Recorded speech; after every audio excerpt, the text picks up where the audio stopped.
Hello there, and welcome to Health and Science. Last time we talked about symptoms. Now we will talk about cure and treatment. We have this term self-care, and this means that the treatment is self-administered. So you treat yourself with means that are available to you. Self-care can mean a wide variety of means which with the individual can take care of one's health. And this means that you don't need the intervention of healthcare system in order to treat yourself. This is called self-care.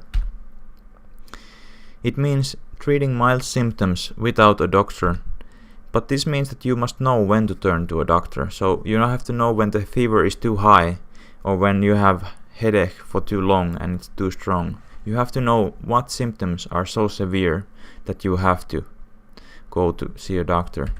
And you must also recognize the symptoms and know what causes them in order to treat them properly.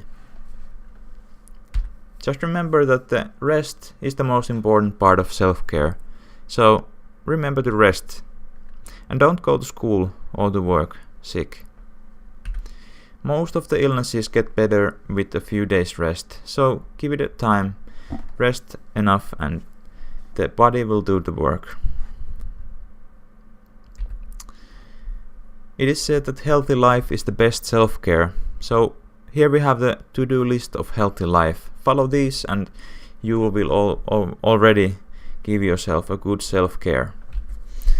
You should eat diversely and healthy, and also make sure that you have a regular sleeping rhythm. You should rest enough. And also socialize. Be with friends and close ones. Exercise and be active every day. And also take care of your hygiene. So if you follow these tips, you will lead a healthy life, and this will be self-care for you already. So lastly, self-care has also something to do with drugs. You take drugs, and this is part of the self-care. We have two kinds of drugs, the prescription drugs and over-the-counter drugs. One good example of prescription drugs is antibiotics. The doctor gives you prescription for these because the doctor has to supervise the use of antibiotics. Otherwise you might harm your immune system and harm yourself, so it has to be supervised. Over-the-counter drugs like aspirin, for example, are sold without the prescription, but also aspirin is lethal, so also you have to follow the labeling in the package and follow the orders you're given in order not to harm yourself. So prescription drugs require diagnosis and prescription. And then when you have the prescription, you can go to pharmacy and buy them from a pharmacy. Over-the-counter drugs are meant for short-term use, and they are meant for conditions that don't need doctor's supervision. For example, some mild stomach bug or a headache.